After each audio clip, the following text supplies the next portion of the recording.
The CDHI emphasizes questions of power, social justice, and critical theory in making and analyzing digital technologies.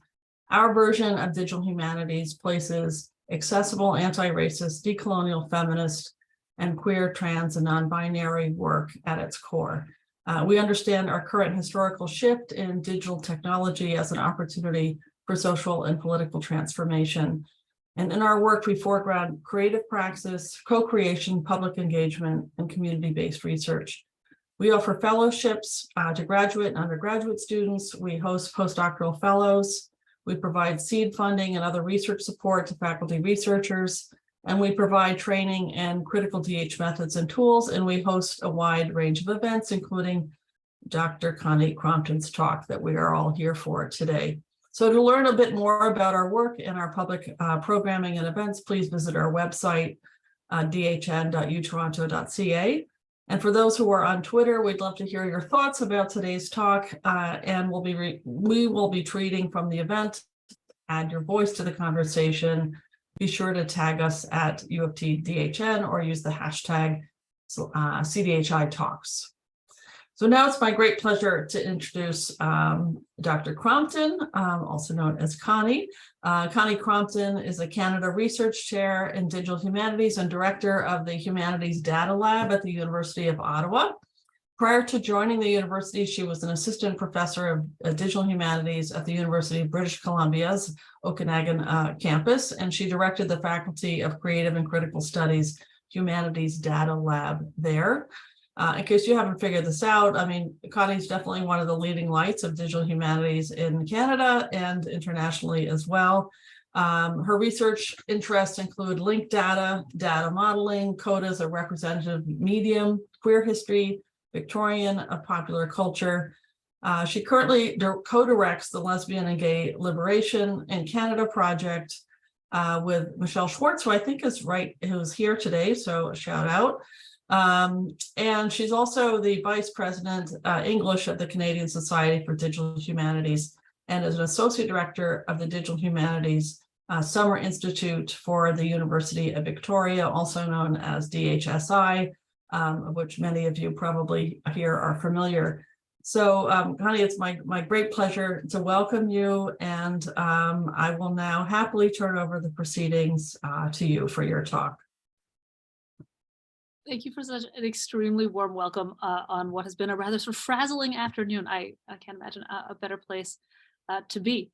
So yes, I am Connie Crompton. I use she, her pronouns, and I'm a white queer settler living on unceded Algonquin territory here in the Ottawa region. I'm able-bodied, and for folks who are watching or who are listening at home, I'm wearing a black t-shirt and a tan blazer, and I'm sitting at a desk. Behind me are a few stacks of books. I also realize I should update my bio. I am the former VP English of the Canadian Society for Digital Humanities. It's a wonderful association and one that actually really has helped me grow. Without it, this project wouldn't exist, and certainly those nurturing relationships are important. And I think there are executive members too who are part of the CDHI. So that work is definitely, I can tell, happening at the U of T to foster our community nationally and internationally. I am also delighted to be here to present this project, which I co-direct with Michelle Schwartz, who's also here, in that this is exactly the sort of place that we would like to be getting sort of critical feedback and pushback from as we move the project forward. Occasionally, we meet in sort of technological only circles where we get technological feedback, or areas where people are real experts in social justice and best practice, and we get feedback there. And here I feel like you've really built a group that that thinks critically in both ways. And so we're really excited to be here together today. So then I guess without any further ado, I will switch to screen sharing.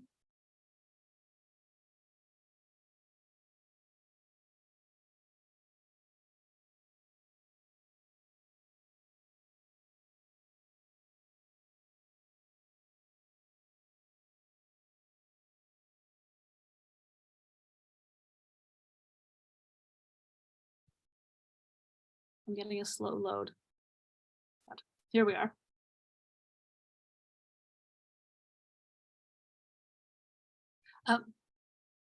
So here I'd like to introduce both the LGLC project, but then also some of our thinking around critical encoding and the different formats that our data are appearing in. Michelle Schwartz is also here. So Michelle, if you're game to like also answer questions, maybe that's something we can do together at the end.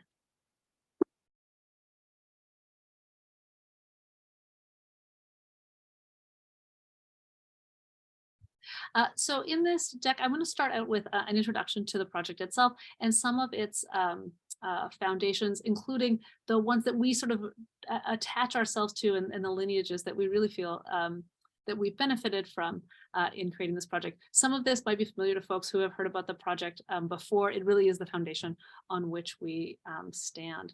Then I'd like to turn to the question of identity encoding, talking about particularly the encoding practices of the TEI, the Text Encoding Initiative, and some of our moves towards linked data. So here's what we'll be walking through today. The Lesbian and Gay Liberation in Canada project is a collaborative one, and one in which Michelle and I really have actually been able to stand on the shoulders of giants. Folks might be familiar with these two books, Lesbian and Gay Liberation in Canada, Volume 1 and 2. They were written by our collaborator, Don McLeod, who was the Serials and Acquisitions librarian at the U of T for years and is a long-standing member of the archives. That's archives with a Q, which I'm sure folks know about from Elspeth and elsewhere in Toronto, formerly the Canadian Lesbian and Gay Archives. And these books are invaluable. That anyone who has conducted queer research in Canada, or most people, anyone who's engaged with them will know how rich they truly are. The books themselves consist of listings of events that start with, as you can see from this page from 1975, a date and a place, as well as a description of an event, poetry readings, protests, legislative change, movie screenings, and a citation for where John had found that material. These books have become quite useful when it comes to research in that he does have all of that bibliographic material. And so these books are a springboard for further research. If you want to know more about anything listed in these events, and there are over 4,000 events between the two books, you can dive right into the sources.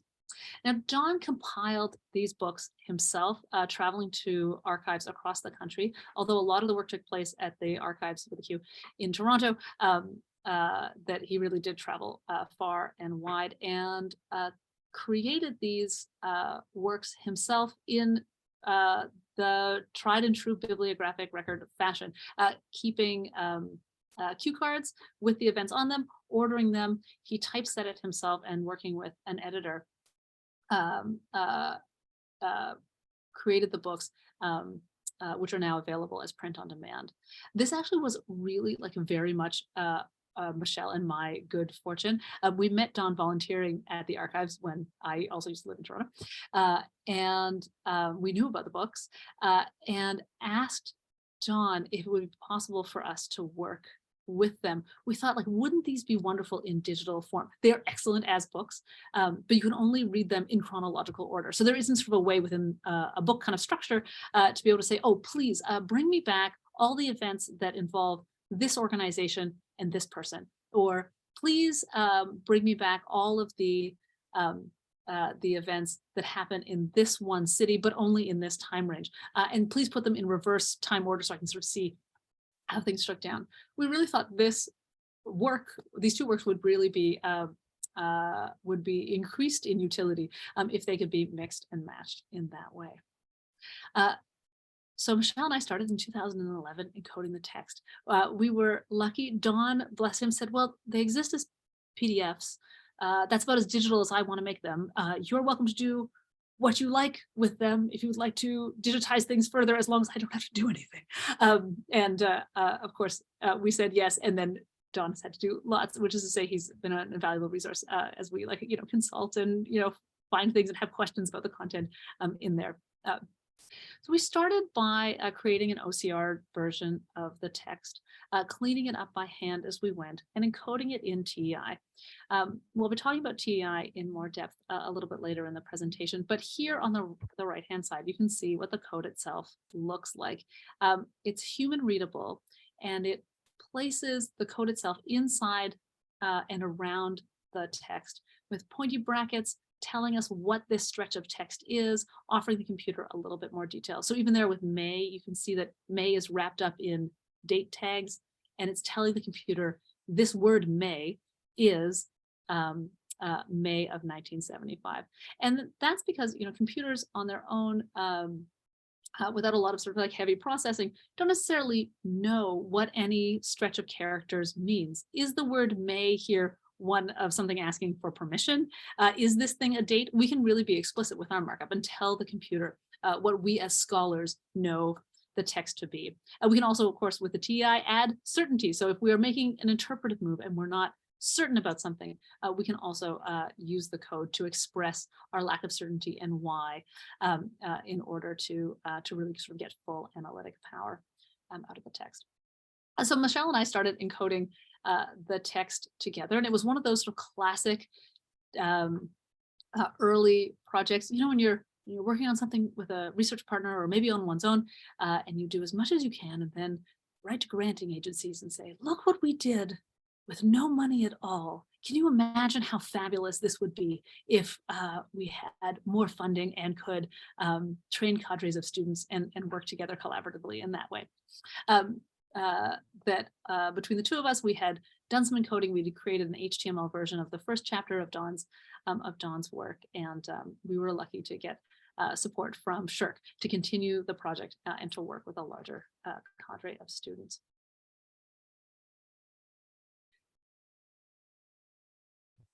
And so we set out to encode the text. This working with a large number of students. When we get to the end, you'll see, that this project really does march on thanks to the hard work of many research assistants. Encoding the text in TEI and then augmenting the text. So what is our contribution? We've got a little over 4,000 events here. What's our additional contribution to this base text of Don?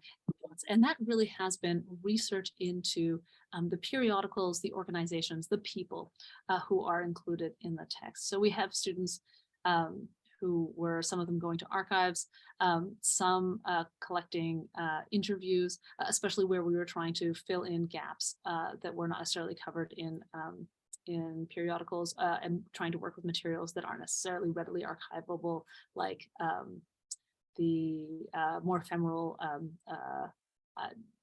news about potlucks upcoming and circulars, flyers, that sort of thing. And so we've also created ancillary records around these events. And so now the entire lglc.ca database has 34,000 records in it to make a unified whole. And if you go to the site, the main money and go-to spot is the search the database. Our hope really is that this public-facing version of the website will be useful to people across Canada. We do know we don't track anyone. We don't have any tracking software on our site itself. So we don't track any sort of users, so people are free to browse without sort of being worried about being recorded in that way.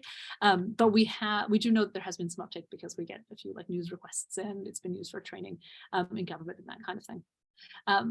The TEI serves a lot of our personal analytical needs. It's possible to do more sophisticated queries ourselves on the TEI than we permit on the website itself. So, things like I'm particularly interested in, who are the people who show up in events, but who are also in the bibliographic citations? Who are the people who are sort of on the front lines of the gay liberation movement, but who are also for people who are cultural historians, who are our witnesses, who are creating the textual records that we sort of stand on. That's the kind of query that I can write via Xquery to like get out of the TEI, but not actually a search that one could do on the website. That said, we hope that our message with the website is that gay liberation happened everywhere. I think we often, think of gay liberation as something that belongs to urban centers, maybe that is something that was really taken up primarily by white men. My hope is that anyone from anywhere in Canada can type in the name of the small town that they're from and see that gay liberation happened there, and that the place that they're from is part of gay liberation history, that any queer person in Canada can feel connected to the place that they're from, and know that they are not the first person there to be working towards gay rights. In a moment, I'll be talking a little bit about the expansion of the project, some of the work we've been doing more recently on a prosopography, which is a collective biography that Michelle runs at TMU, and some of our forays into linked data. But that's the sort of the heart of the project. TEI encoded files enriched with archival sources and a Neo4j database with a Node.js app on top and a Jade front end. That's the sort of online presence of the project. That said, what lineages do we feel like we belong to, and which ones are we hoping to honor with our process in terms of working with one another as research team members, as well as in our outreach, public events, and other ancillary activities related to the development of the project.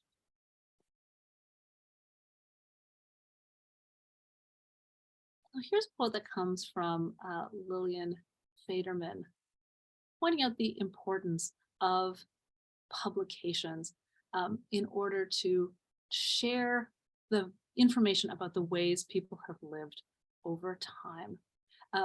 Got all sorts of Zoom things over top of the quote itself, makes it difficult even for me to read.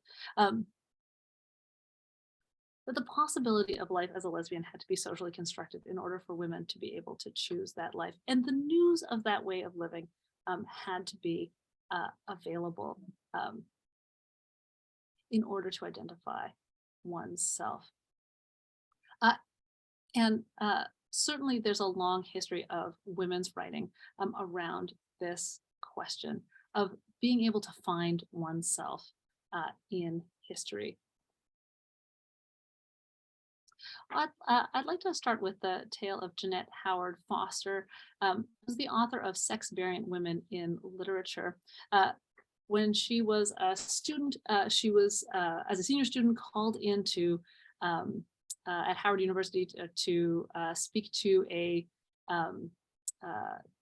morals case, which turned out to be a case of two young women found frolicking together in a way that the university thought was inappropriate. And in that moment, she recognized herself there. And she started working on a bibliography of records of women making their lives together, of women's love and care and solidarity for one another across time, these literary records. That became Sex Variant Women in Literature. Here are some snapshots of what it looks like. So you can go through and find out information about women in history who made their lives together, as well as their representations in text. This eventually led to this only extended up till 1954, but this bibliographic tradition was taken up by Marion Zimmer Bradley and Barbara Greer in The Lesbian in Literature, which is also a list of works about lesbian experience, published in partnership with The Ladder, a lesbian periodical from the United States. And here's what the lesbian in literature looks like.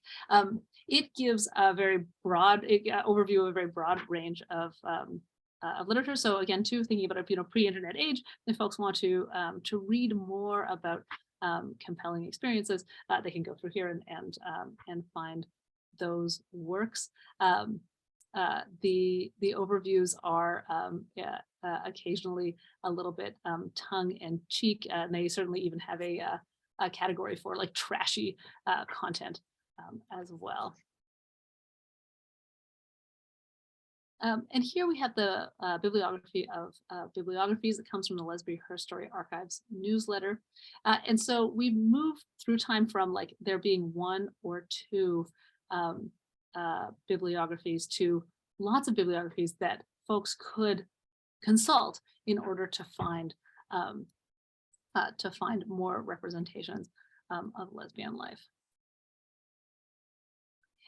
And Lillian Faderman has a very compelling story about her experience finding sex variant women in literature in her school library and reading it undercover, of other books with other books, as though, she was sort of hiding what was going on, and that what she was reading, and that reading about women who made their lives together, who had lived in a way that she found so compelling over time, was a real sort of opportunity, a moment of awakening for her.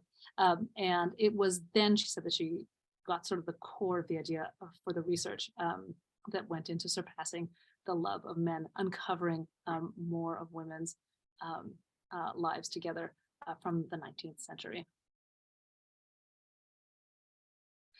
So I'm particularly interested in these bibliographic records that women have amassed in order to sort of stand on a, I don't know, sort of historical, build a historical plinth to say, like, look, lesbians have always been here. Here are some of the textual traces.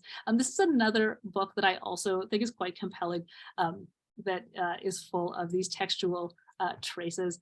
Lesbian Lists by Dell Richards. This is self-published and a very like irreverent tome. It has lists like 50 virgins who need to be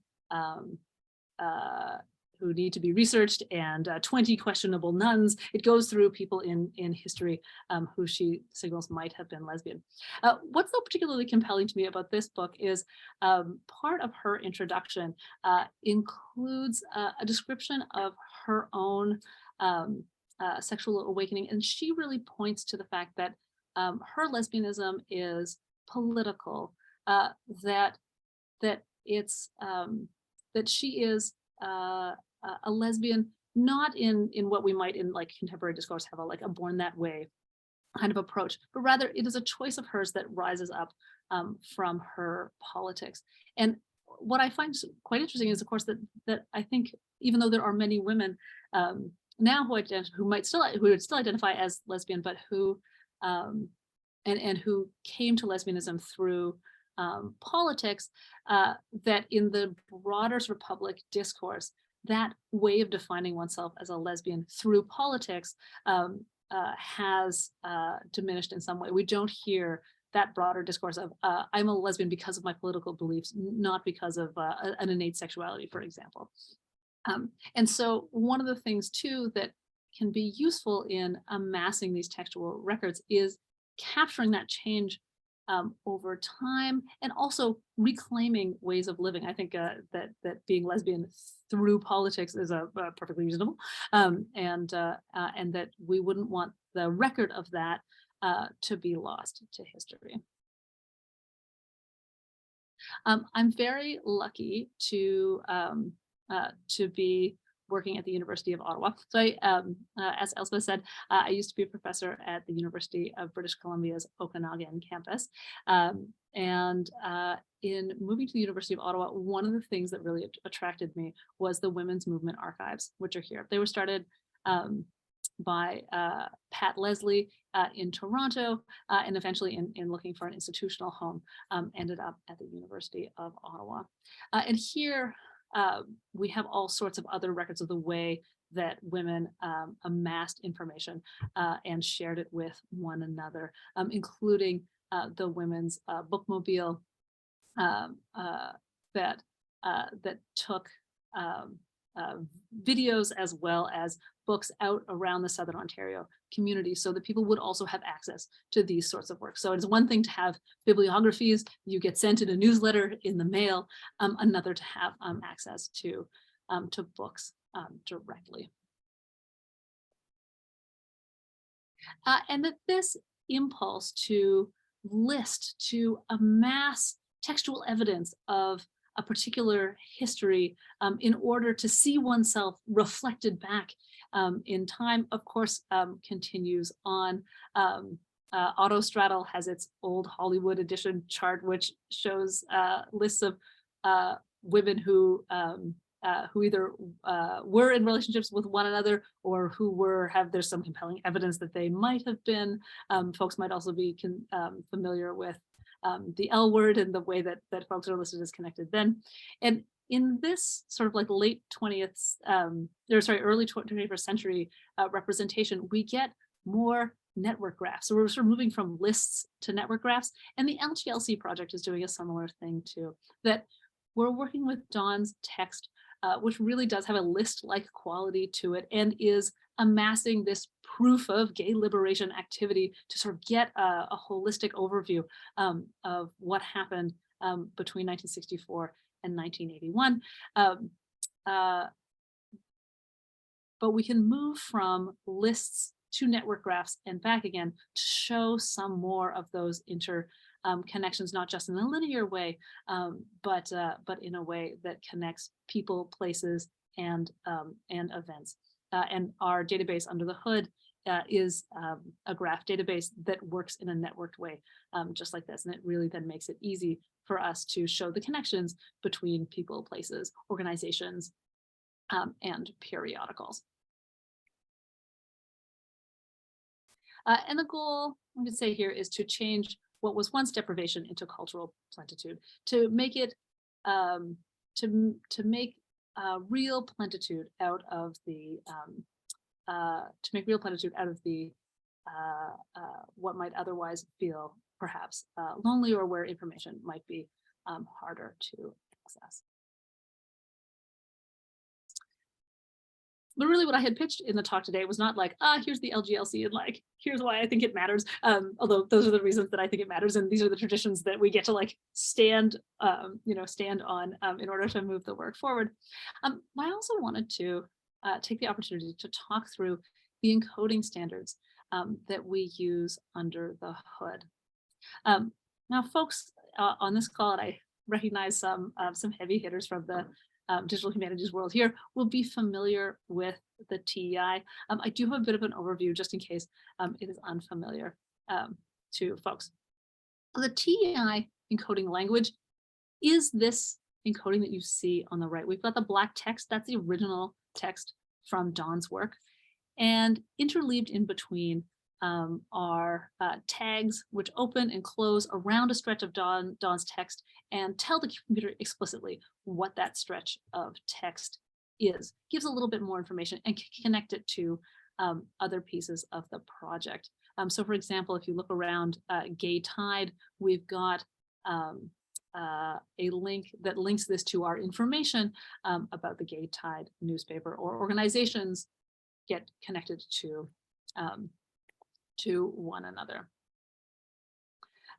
But what is the TEI language? Where does it come from? And why would a project like ours use it? Why not just enter our content directly into the database? The moment we encode in TEI, and then we convert the data out to create a database. For us, there are two central things that the TEI give us.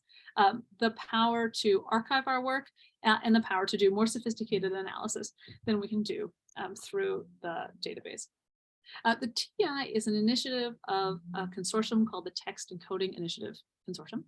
It publishes a set of guidelines for marking up texts in XML, and it's used rather broadly. So there are antiquarian societies, many digital humanities projects that use it. For folks who have their Twitter open right now, I recommend going to have a look at the TEI Pelican Twitter account. The TEI Pelican Twitter account is a bot that goes through GitHub and finds TEI encoded projects. So it just spits out TEI encoded project after TEI encoded project. So if you're ever curious about like who's using the TEI or who's using the TEI in my field, who I might reach out to, looking at that account to sort of see, you know, who in 16th century Asian studies is using the TEI, you know, who in lexicographical studies is using the TEI. It's a good way to have a quick look.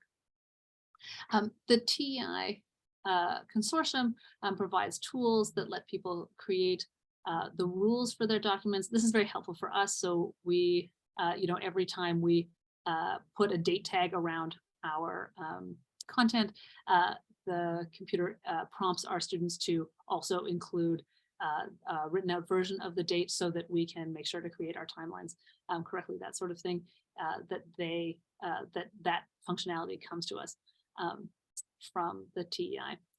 And it's a robust language that it has a long history. It dates from 1998. So we also feel like 1988. And so we also feel like it's not going to disappear on us the way that, say, proprietary software, if there's anyone here who's ever worked in like WordStar or WordPerfect, like you can't open those documents anymore. That might have been what people were using in 1998 for their documents. The TEI was around then. It is still around today. It's possible for TEI documents to still be used across that entire stretch of time. Also, the TEI is platform agnostic. So we're not dependent on any particular commercial provider continuing to support the TEI, that it will be legible, even if it's just in a plain text editor long into the future.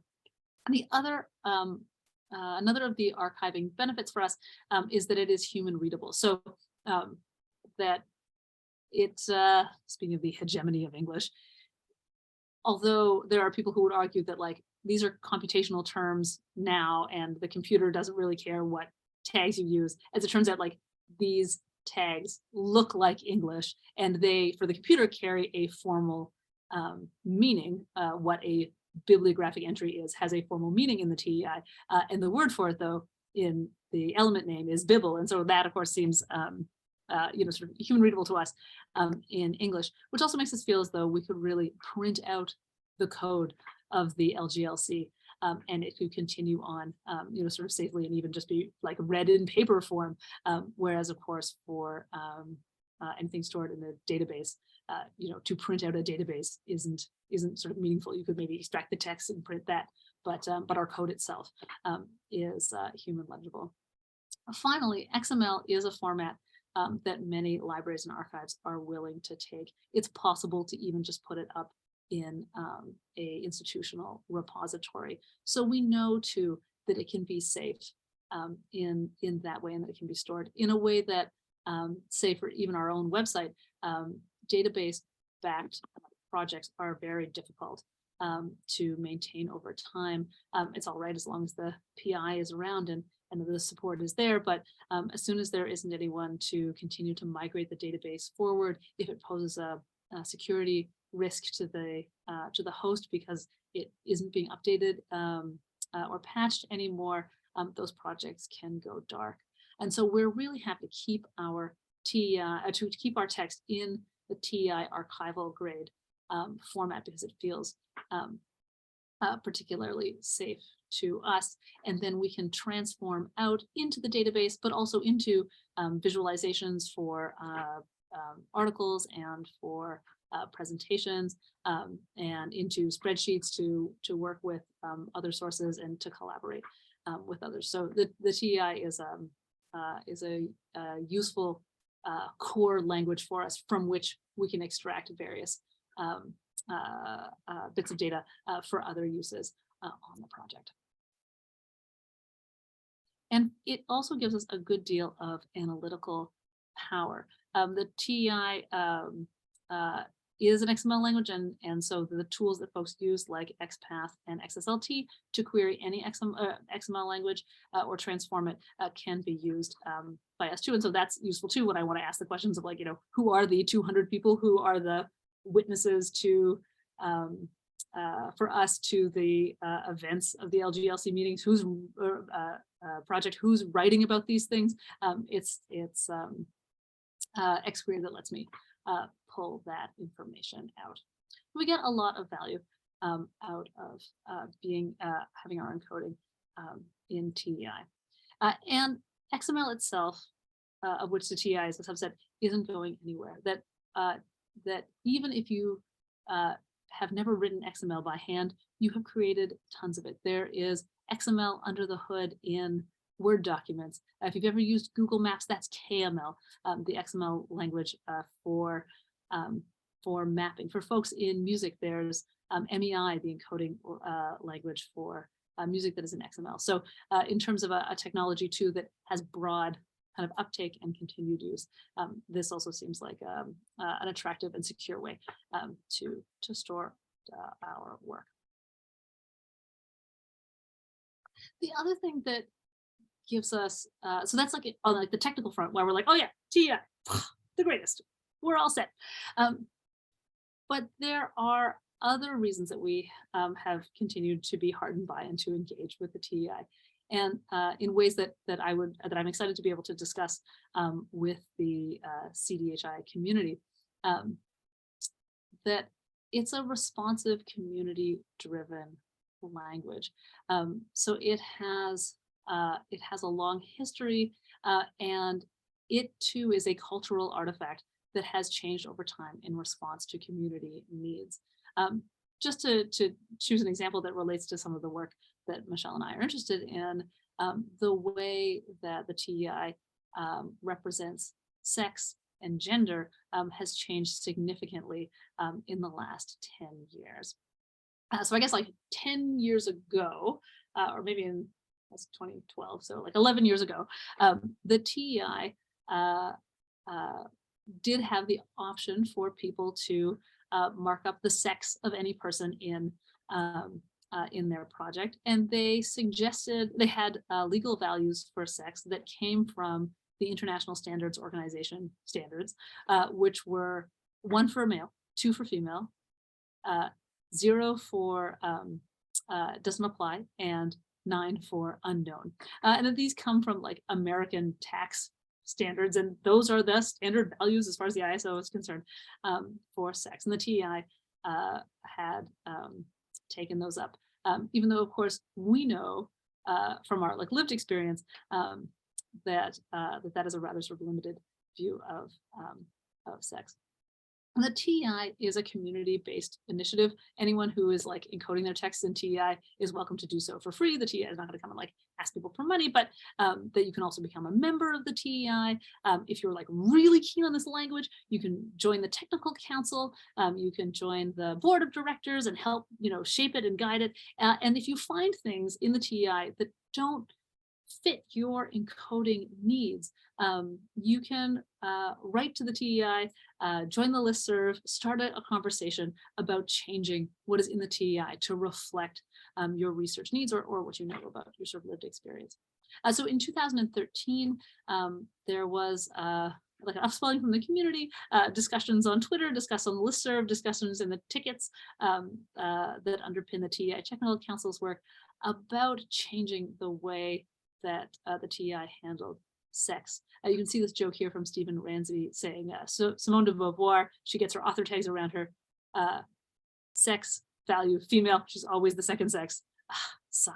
And that in 2003, there was a discussion in the community saying that we need to move away from the ISO standards. What the TEI technical council did was, you know, debated the cases here. There was a wide support for it in order to keep projects from breaking. What they came up with was that the values for sex can be anything that a project defines either themselves or points to externally, so that folks who wanted to continue to use the 1209 system still could, and projects that were previously encoded that way in TEI wouldn't be broken or sort of non-conformant, but that going forward also anyone can work with either a locally defined definitions for sex if they want to, or could point to more robust external vocabularies that and standards that more accurately describe sex in keeping with the perspectives of their project.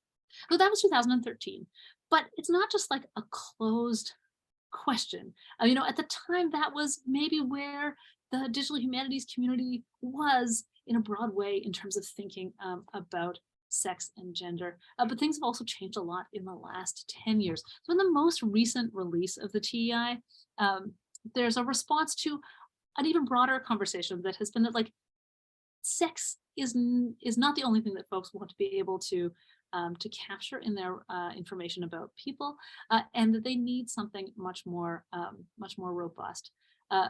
So for a long time, the TEI has had a person as an element, and you can have information about that person nested inside that element. They've recently added persona, which is to say that people's personas change over time and in different situations, and that it's important to be able to record that in some way. So persona is a new element in there as well. The TEI has also added a gender element and attribute, which disambiguates sex and gender from one another in a way that they had been slightly collapsed in the TEI before, and again isn't prescriptive about what would go into a sex or gender element or attribute, but rather leaves that to individual projects to decide on to meet the needs of the communities that they serve.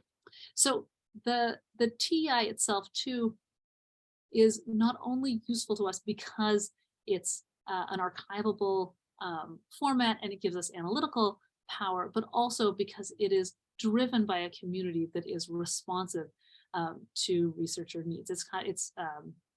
It's ground up. And so a lot of these changes are thanks to the very hard work of the technical council and the board, but also the community, and bringing to the fore and sort of crystallizing and saying, here are some of the new features that we need in order to be responsible to the people, the places, the concepts that we're encoding in our projects.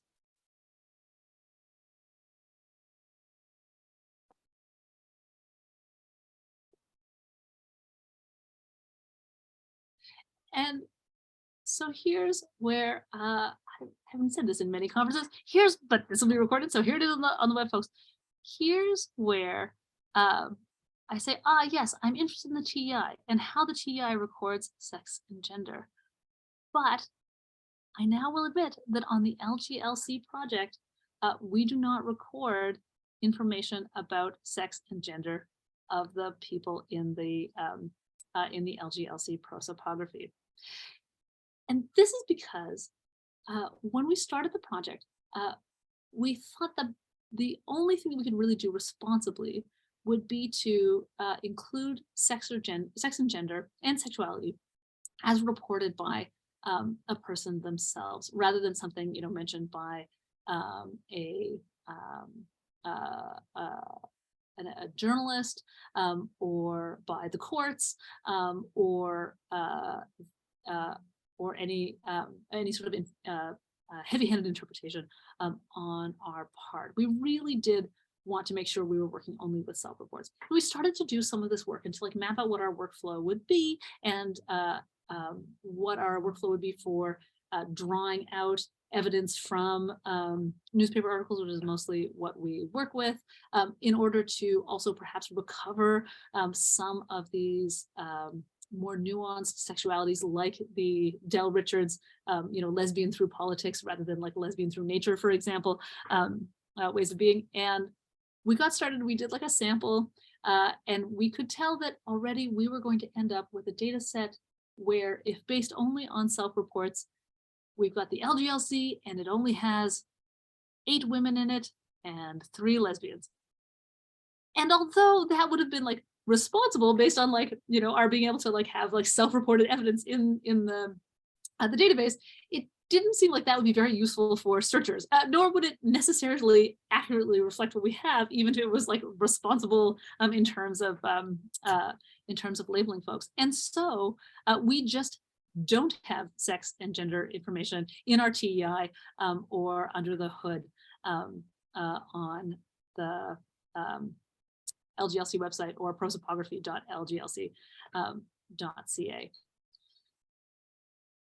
That said, sex and gender and sexuality do matter. And so we're starting to think through how we might draw on the work of other scholars and other projects in order to formulate some way of working out information about sex and gender that might come up from the data itself in a way that we can document and point to and be responsible about, that we're not getting from our historical sources.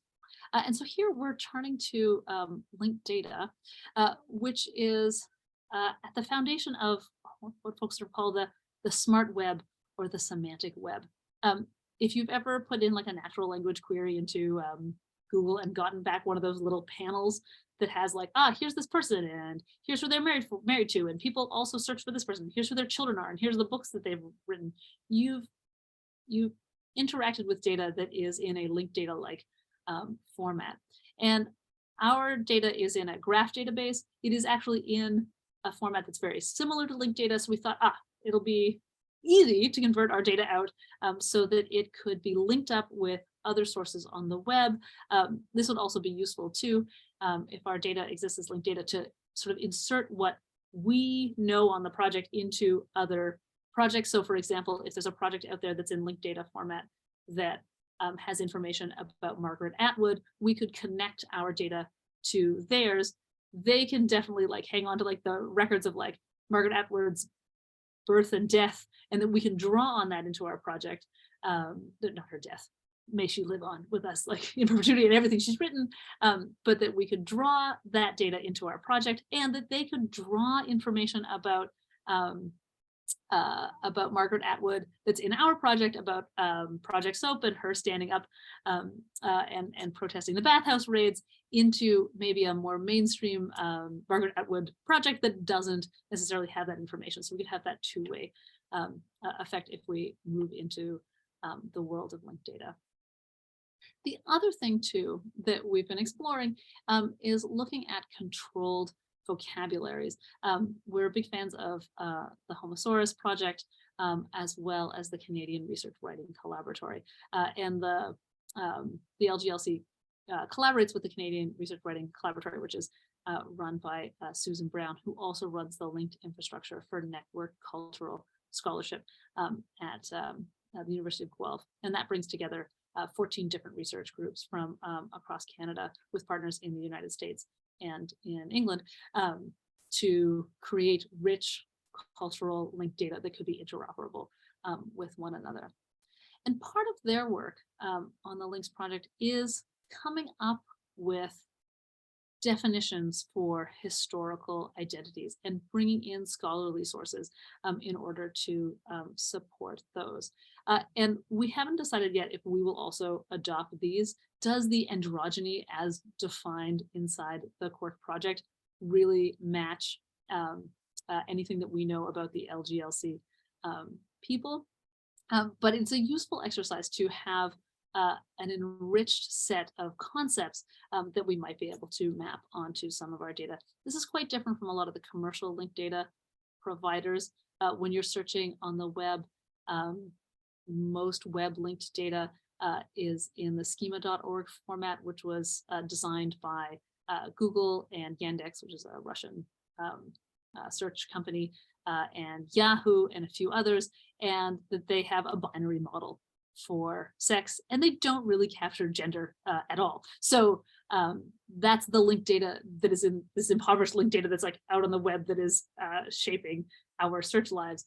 Can we work with vocabularies that are a little bit more nuanced in order to create highly connected content? And then how would we get our data into linked data format? Here too, we are really benefiting from collaboration with the Links project that our colleague Diane Jakacki, who is a Fulbright Fellow at Guelph, but is from Bucknell University, is working with a collaborator, James Cummings at Newcastle, on an editing interface that lets people upload their texts, encode in TEI if they like, but also, you can see a version of this here on the right-hand side of the screen, also go out to these other linked data projects and say, does this person you've just highlighted, does this match this other record of a T.S. Eliot out there, this other record of Margaret Atwood out there, and would you like to say in your project that your Margaret Atwood is the same as this Margaret Atwood?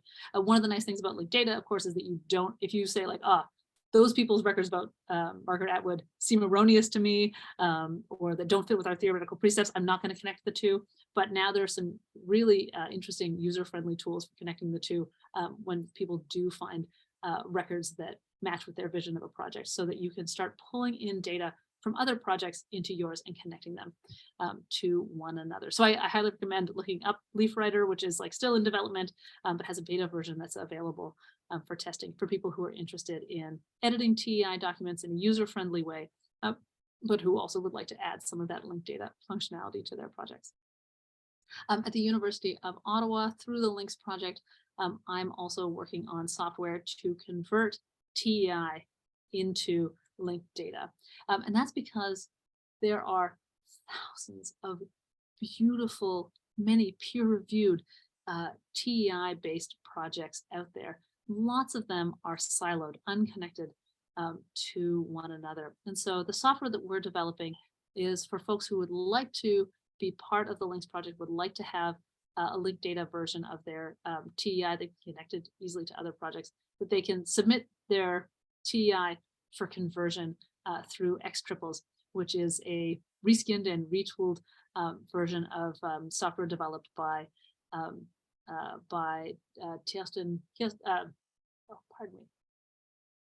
Torsten Schroeder from the University of Mainz. And what we're hoping to build here, we've got the new interface coming in next week, is something that's easy enough for folks who know how to encode in TEI, but who aren't going to take up a lot of linked data training, for whom it might be too much of a hurdle to write your own linked data or develop your own linked data from scratch, but who would like to contribute their information to a larger linked data ecosystem. So it'll be possible to upload your content, create a CDOC CRM linked data representation of your people, places, things, concepts.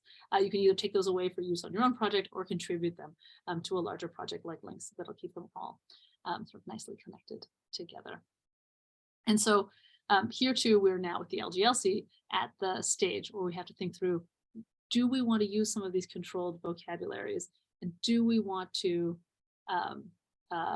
find out about linked data representations of the people that we have and see how they are being represented there, and say, do we trust these other representations when we weren't comfortable with the representation that we were getting out of the newspapers at the time? So we're at sort of a critical turning point, which is just the time to bring this project to the CDHI, where some of this sort of careful theoretical work about data and representation seems to be happening. So I'd like to say thank you very much for inviting me. A special thanks to the Toronto Metropolitan University Collaboratory for housing the LGLC website, for us being able to not just sort of do our own data creation and analysis behind sort of closed doors to serve our own project and our own publications, but being able to share it more broadly, complete with a takedown notice and that sort of thing. Should there be anything in there that seems wrong, has really made a huge difference to all of us. You can see we've worked with many senior scholars, as well as 17 research assistants over the course of the project. So thank you very kindly, and certainly invite questions. Yay! Wonderful, wonderful talk. Wow. I am just completely stunned. What a massive amount of work. So are you basically saying that you have 34,000 records, each of which you've done TEI with each individual record? I mean, I can't even imagine how much work that is. That's just insane. That's how good our research assistants are. Thank you, Heritage Canada. Yeah, for that. That is really spectacular. Well, I have lots and lots of questions, but what I would love to do, because I'm that kind of a hostessy kind of person, I would love to open the floor to see if folks have any questions that they would like to ask. And I would also really encourage people to unmute their microphone and ask the question if they feel comfortable doing so. It's one of the advantages of having the registration system and having this as a meeting as opposed to a webinar. We can actually be in conversation and hear each other's voices, which is always lovely. And also, if you don't feel comfortable doing that, that's okay too. You can just put your question in the chat, and Danielle or myself will read it out. So would anyone like to start us off with a Q&A? I will look for the questions. Oh, Clara, you have your little hand up, your real hand, not even a fake hand, avatar hand. Oh, Bruno, I put up my Bruno's real daughter hand has because a it hand told up me I here. had to. Go for I it. feel like she should get her question first. Thank you so much, Connie. That was amazing.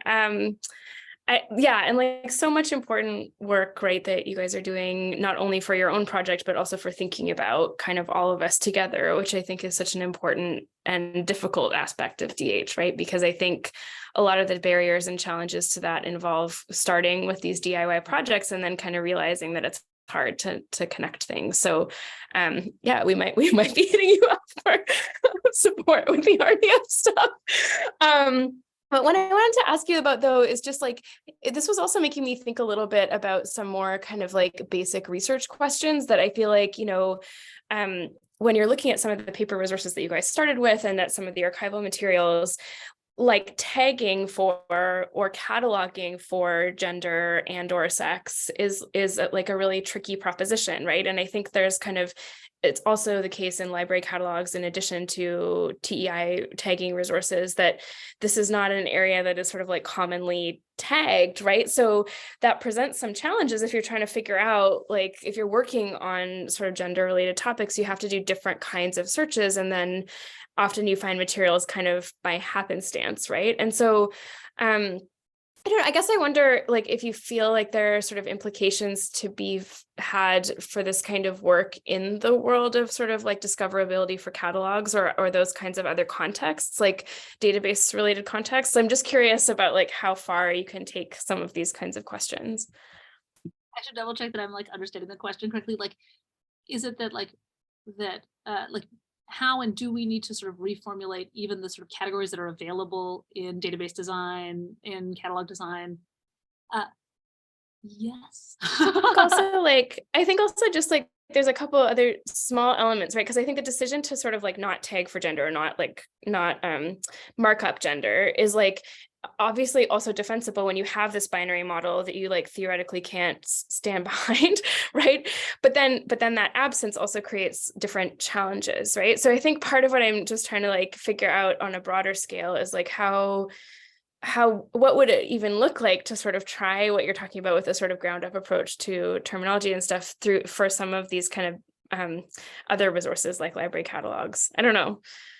I would definitely be happy to like talk to you. Yeah, I feel like I have the right end of that stick. So we don't do it, and we don't have sex tags, and so you can't like sort and say like bring back the women in the LGLC project or bring me back all the women who are involved with this organization. We can tell by pulling out of the code just like lists of names that if people have like a name that is traditionally assigned to a particular gender, we might be able to like guess something about their gender. And we also know as a result that we are way underrepresenting, we think, women's experience compared to men's experience on the project too, which is also like another kind of challenge, which I'll talk about like some interviews with lesbian separatists who still live in the Kootenays. It's like another thing that the project's been doing. But on the data side and the ground up side, what we've been thinking about is, can we find patterns in the way that people work that might help us create categories that would be useful? Which is to say, is there something about who ends up in which organizations that might suggest a category to us that is meaningful? So like, even if we're not going to look for, we're not ever going to be able to sort of like tag, I don't know, ahistorical lesbian, you know, in like an ahistorical way. Might it be useful for us to say, are you interested in people who worked with the Lesbian Mothers Defense Fund, for example, some of whom might have identified as lesbian, who might still identify as lesbian, who did then, but not with the definition we have of lesbian now, that kind of thing. That might be a way of sort of clustering based on people's group membership or where they were writing, or, you know, whether they were involved in like protests versus like playwriting, that kind of thing, to create kind of other categories. The problem with that is that even if we do that, like that might be, you know, that's like interesting, and to me feels like a little bit more like I'm more at ease with that. It doesn't map onto other existing systems. So, you know, that doesn't help when we're trying to like create data that operates well with others. I think Susan Brown has come up with a useful strategy that the Quark project has more nuanced ways of representing cis men and women and trans men and women and different sexualities and time-bound ones than most linked data projects. But that folks who are encoding and are using the Quark vocabularies, which are more nuanced and so might be a better fit for a lot of people, they have the option of also using a functionally equivalent to category that could map onto existing binary models. So that if folks are encoding a deep and enriched like reading of Shakespeare's sex and or gender, and they've got this beautiful like model in the TEI, but they feel comfortable mapping that onto the gender man that might interoperate with other projects out there, well, that they can. So it's not the same, but in terms of computational functionality, functionally equivalent to seems like one of the ways of handling that. That's a long answer. Yeah. Oh, that was awesome. There was like so much to think about there, right? Just in terms of like, there's also always this balance between sort of through linked data and through other kinds of discoverability approaches. You sometimes have to you do have to sort of settle for the functionally equivalent as opposed to like the nuanced theoretical position that you might take. And so like, I guess probably then, you know, documentation and writing it up, as Susan always does so well, is like, you know, that's like a huge part of it, right? Is figuring out how you explain the decision-making that you're doing. But yeah, I love that idea of sort of like an event-based kind of system also, right? Where it's like, you know, there can be a moment in time which is maybe associated with gender or sexuality, but that isn't like necessarily going to bind or sort of like over-determine a person, which I think is maybe the trouble with a lot of this too, is kind of equating a person with a whole specific identity that they wouldn't always sort of agree with. But anyway, I love all of this. Thank you so much, Connie. We could talk all day. I will stop monopoly. Yeah, I'm thinking about the recent debates about Louisa May Alcott, for example, and in terms of or Polly Murray is another one, right? Where from a trans studies perspective, wanting to claim them as trans and changing the pronouns, et cetera, and the debates over that. Other questions? I've got one that I'm happy to pop in here while others are thinking about Bruno's daughter's question, which I completely love. Apparently she's no longer in the queue, but Bruno, if you want to bring her back to ask a question, you're totally welcome. So I had a question because Connie, you mentioned that the site, you don't have any tracking software to sort of understand the who's using it or for how long or what parts of the site, and there can be a tension between the discoverability, accessibility kind of impulse for digital projects like this, tension between that kind of desire to make these materials available and the research available, but at the same time, the surveillance capitalism components of the tracking software that would enable a PI or a team to understand how people are using the material. So I'm sure you've thought about that. Just that one line suggests that you've made some decisions about that. I'm just wondering if you could chat a bit more about your thinking there. Indeed. I mean, part of it has to do with the fact that our project is the online component is completely bespoke. So that we knew we needed a Neo4j app. That's like the thing that sits most easily on top of a graph database. That I designed that with students and like LinkedIn Learning when we first sort of started, and sort of like worked with them to like create the app that sits on top. And we had our like sort of small tests. Eventually, we did actually take all of that code base to a private firm to like retool it, in that we were getting to the edge of my digital humanities knowledge, and like that's as a hard stop at like security and what might make an app leaky and blah. Like I can write one that runs, but like that has queries, but I can't prevent injection attacks or that kind of thing. So so the front end has been redesigned. It's not just me and students and sort of building it out.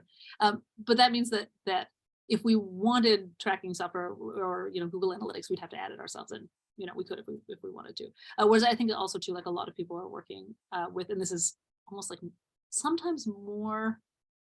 This makes more sense on a long-term updates and feasibility way, like working with pre-existing systems, WordPress, or a pre-existing database system that instantly offers you that sort of tracking option. And I don't think it's necessarily bad to track people's data on a website. It's worth saying on the website whether you do or not, and what you use it for and who it goes to. But also, I mean, it can be useful for user testing. So if you see that people are being like stalled out at a particular point, or that like all the traffic is going to one spot and not to another, like that can be useful in terms of changing the site to make it more useful to one's users when you can see their behavior. The other like compelling reason to do it, of course, is for grant funding reasons. Eventually, we are going to run into trouble with our funders, I think. Like eventually someone will say, oh, one of the things you have to report out on is your number of hits. And I don't know that my like high horse about like, we're not tracking people as like a stance will, like be sort of satisfactory to them. We haven't run into that trouble yet. And our funders have been very sort of generous in that way. We're able to report on like, I don't know, whether or not we've been asked to be on podcasts, or like, how did you hear about us? Like those kind of surveys. But I think there are. Yeah, I think those days are ending. I mean, it's all about impact. Like, and frankly, because I do all this work in oral history, and so we have installed all these analytics on the back end, and to sort of track how many people are accessing the oral histories and how long they're listening to them. And it's a freaking dirty secret within oral history archiving that nobody listens to anything online. Like if you get somebody to listen to 30 seconds of a 2-hour interview, you are freaking golden, and so it's a real challenge. And I just think about it in relationship to these digital projects that are so incredibly time consuming. There's a pleasure in the work itself, right? So that's definitely part of it, and training students and what have you. But in the public humanities context, that the relationship between the digital project and whoever's engaging with it on the other end is of interest. But even if you have the analytics, it only tells you so much, right? It doesn't tell you anything about the person's experience of having spent that minute or whatever. So I do think it is a challenge. I think we're going to be expected to kind of speak to these questions in grant applications a bit more from what I've been able to tell. I know for the ISI people, I'm getting it all the time. And so my response to them is, well, why don't you help me develop appropriate ways to gather information about social impact metrics for my reporting to you? And of course, that's not happening. All right, other questions? I'm surely other people have things that they would like to ask. Oh yeah, exactly. Claire, you're right. No, this is what's happening. It's coming from the UK over to the RAE or whatever it's called, to Shirk and what have you.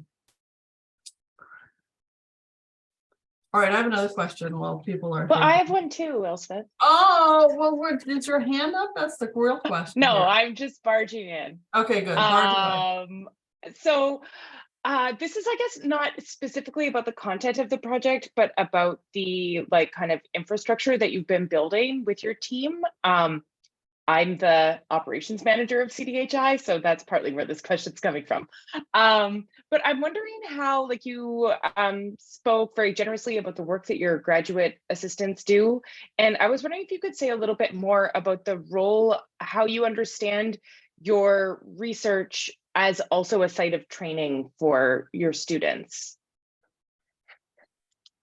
That is sort of central to me, and that I like, as you were saying, like Elspeth, like there's pleasure in the work. The thing that actually like on the student front that gets me out of bed in the morning with a song on my lips is the pleasure of working with students who come either with a technical background and who want that humanities training and to have those critical habits of mind and skills, and then also with students who have that humanities training, they know how to do archival research, but who want those digital skills, and to say that you can have both in one project so that they can go out into the world with like both the sort of critical thinking and technical skills, really actually to like intervene in the, do you remember when like the internet used to be fun? Like to intervene in like the dreadful digital world. You know, I think a lot of the systems in which we are embedded now, that many of which were built really with a technical perspective only and with monetization in place, like wouldn't have turned out as they had if we had more students who were, you know, who are sort of trained in this way. And it's like the little, like the light bulb moments are amazing. You know, and even like, I don't know, learning about the country. I can remember working with one fellow who was, it came from computer science and who was doing, you know, encoding. And as part of the ancillary research he was doing, he was watching, he's lived in the Okanagan. He'd always lived in like this sort of sunny part of Canada that like in the Okanagan, it snowed like 6 weeks of the year and like you hardly even had to shovel like that. And that he, as part of his research, was watching a documentary about the bathhouse raids in Toronto in 1981. And he had been encoding accounts of the protests there. And he said, but in the write-ups that we have, we don't mention the weather at all. And watching this footage of people like stomping around in the snow and these protests, like, was this sort of like added way in which people were also like putting their lives on the line, not just with police, but also with the weather, that was like really eye-opening for him. So like, it's to have, sorry, that was a very long-winded way of saying like that training is sort of central to this project, because I really want to send students out in the world with like that double promise, that double skill set, for change. And sorry, I have a follow-up question, if you'll allow it. I'm wondering, are they, so the skills that you're, like these skill sets that you're bringing together, is there, are they coming to, like, how are you finding these students? Like, are they in classes with you and then you're like, hey, do you want to work for money? Or like, what is, I guess, your way of locating and identifying students who might be interested in this kind of work? I do have that good fortune in that both at UBCO and at U Ottawa, I get to teach an intro to DH class that has a TI encoding component. So I can, that is where I found a lot of students. So it's like students who take that course and who are like really like good either at the like humanities side of things or at the encoding side of things, or both. I've definitely forced them to say like, would you like to work for money? That said, we do have like a technology stack that is a little bit outside of especially what like most humanities students, but actually many computer science students are getting in their first or second years. And I like to start with students like a little bit early if I can, because it's great if someone can stay on the project for like 3 years or 4 years. So we do in the lab like in-house training on like everyone needs to know how to use the command line, everyone needs to know how to use GitHub, and everybody needs to know how to encode in TEI, and then we also all need to know how to like go to the archives, request archival material, and now we've started writing new events. So I didn't say this, we're expanding the project beyond 1981, which is sort of the start of the AIDS crisis, up to 1985 to capture some of the Lesbian Mothers Defense Fund activities as well. And so everyone gets all of that training, and then, although some people will always end up just writing events and not encoding, and some people will just be encoding and not writing events, so that at least they know how that works. Yeah. Super interesting. Thank you so much. Other questions? Do I see hands? Oh, yes, Michelle, please do join us. Oh, I mean, I was just gonna piggyback on Connie's answer to Danielle about where the students were coming from. So on the TMU end of things, I had relationships with some of the librarians, and so I would often get students who had been working on contracts at the library because they overlapped in their interests. So there were some projects at the library that had been partnering with the archives.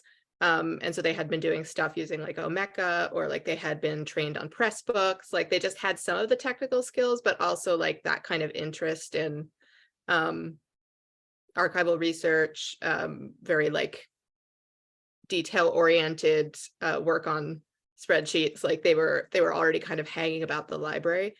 So that was, Kevin Manuel at the library passed along some of our best RAs to us after they had sort of worked a contract with him, and he knew that they needed another contract to pick up. So yeah, there's always the students hanging about the library.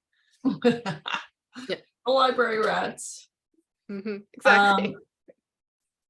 So I guess I'm gonna lower your hand, Michelle. I'm just checking to see if anyone has their hand up. I don't see it yet. So while we're waiting, let me ask another question, which is, if I remember, oh my God, you started in 2011. That's a long time ago. This is such a labor of love. So I'm just wondering, because you know how once you've been working on a project for a long time, you're like, oh my God, if I had known then what I know now. And I'm curious if you could reflect a little bit about, like, if you're working with Don's bibliography, because you know it's basically a cis gay white story, which is a profoundly important story in terms of the history of lesbian and gay liberation in Canada, but it's not usually an intersectional story as it is emerging from that particular formation that is Don's generation. And I say that with all, amazing respect and admiration for all the work that Don has done on this project, but also the archives and also at U of T. But he, by using a particular lens, even the lens of gay and lesbian liberation, even the term lesbian itself, right, which has structures of whiteness and class kind of embedded within it, is going to produce a certain kind of history, if you will. So, you're clearly aware of this as we were talking about for the last, second half of your talk. So I'm wondering if you've thought about other ways you may have gone about creating a project of this sort, although it might be really difficult because, of course, the bibliography is this amazing object, right? And I really love, by the way, how you historicized it in relationship to, lists and networks and stuff historically, mostly coming out of lesbian history. But so if you could just maybe share a little bit of some of your reflections about some of the promises and pitfalls of that initial choice to work with that particular text to do your project. Certainly, I mean, the text itself is amazing. So I think, like, even as if we had decided to do this as like a standalone project where we just encode Don's text and like it's then reconfigurable, and like for us and for others, like that could actually have been like a standalone project, and any I don't know, concerns or qualms that we have about like its content could stand and be like, it's not different from the book, like go for it. But and Michelle, correct me if I'm wrong here, but like, because this is a project that we're both keen to do until we're very old ladies, just to like keep doing. Now the move is to really kind of fill in. And so our current grant from SSHRC is to includes, in addition to link data, to the funds to travel to more archives to fill in particularly women's experience and trans Canadians experience. And so we're extending the project both forward in time and back a little bit in ways that we know will sort of capture more of that and sort of filling in the middle. One of the critiques I've had of the project when I've been presenting in like more computer sciencey venues has been like, well, no, I shouldn't be taught computer science, but I have had people say like, well, it's not can you do stats with this? Is it like, you know, can you say sort of like statistically representative things? And like, what do you mean you're like adding more stuff that you find around, you know? And of course, like this is like not a project that you could like say statistical things about. I mean, you can trace the development of a movement, or you can trace the development of an organization, or, you know, see how ideas change sort of over time, but it's not statistically, you know, sort of standing. But actually, one of the things that we've relied on as we've been expanding out have been oral histories. That from the first, we've been supported by El Chenier and their work on the Archives of Lesbian Oral Testimony, who too are having like that challenge of what do you do with digital projects when you like can't host them forever and ever. Actually, so I have side thoughts about how we might have redesigned the project on technological front for sustainability. But anyway, that often oral testimonies are a place that we can go to find more of that information. We also had a wonderful student of Els who was, as part of their work, doing interviews with people, as I was saying, Claire, like in the Kootenai, so catching people's like firsthand experience of things are ways that we're kind of filling in.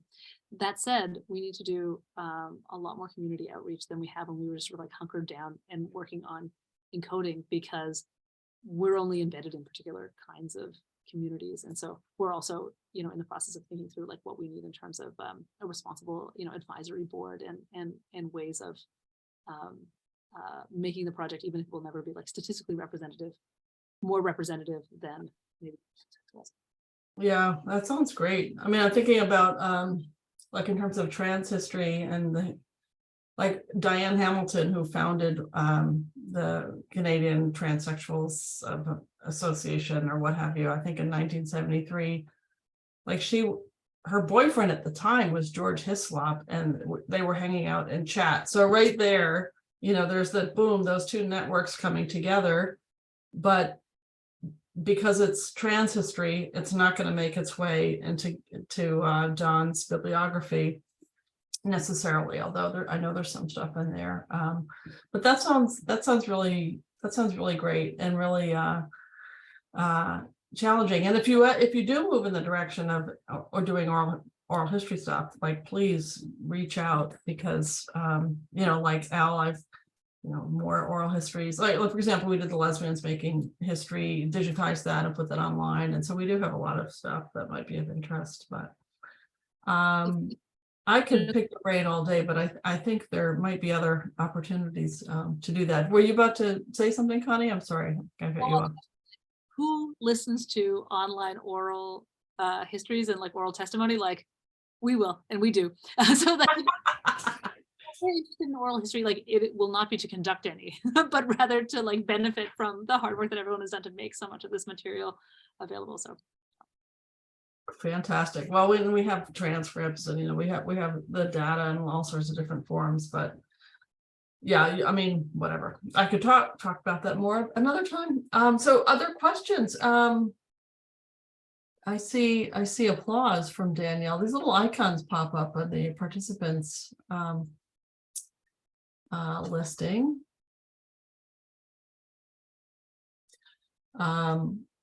One other final thing I'll say, and then I'll stop talking.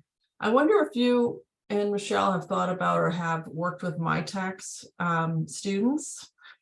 And I would imagine you could have one that was basically like at the archives, being supervised by you two, or is that something? Oh, here goes the hand. Leslie has a question. First of all, thanks, Connie. Great talk, and brought up a lot of related thoughts and emotions. Thanks for all your long years of dedication to this kind of work. So much is invisible, and so thought I have is about this invisible labor and the infrastructure that Danielle also talked about, because our infrastructures, the kind of one that Elspeth referred to, are extractive ones. And these are infrastructure, what I would see as care infrastructures and relational infrastructure. And we don't give enough recognition and credit to this type of infrastructure and sustaining them, obviously. So I wonder what your thoughts about getting folks, in policies and funding to understand how critically important these are for so many different communities that have been invisible for so long because the right kind of infrastructures are not there. Let me take a run at it, and you'll hear my answer if I'm like following the question, so we can do follow up as well. I mean, this project is dependent, like in a surface way, we're like, oh, yes, we're dependent on archives, and so we really need those. Some of those are community archives, so we really need those to continue on and we like donate money and we've had fundraisers and that kind of thing. But even those archives are built on the work of people reporting, standing up, protesting, forming networks and groups. I've been reading through the journal Lesbian, which only had like 4 issues, and that came out of the Women's Conference in 1978, and that they wanted to be bilingual and to connect like women across the country, in Canada, and you can and to exist as a journal. And after 4 issues,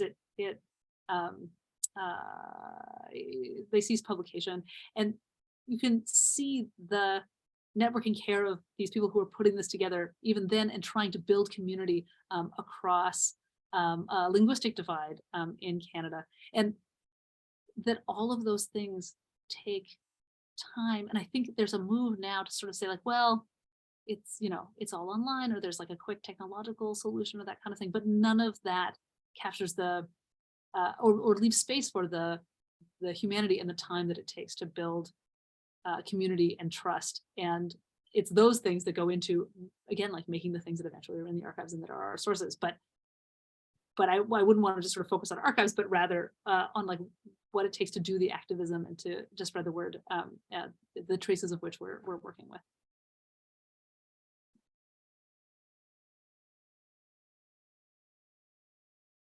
Well, thank you so much for that fabulous question, Leslie, and a great response. I think this question of care and invisible labor and effective labor, immaterial labor, I think is really critical, particularly with projects like this one, and recognizing that infrastructure is not just digital infrastructure or physical infrastructure, but it's the people who are writing the metadata or whatever it is, the work behind the scenes, so to speak.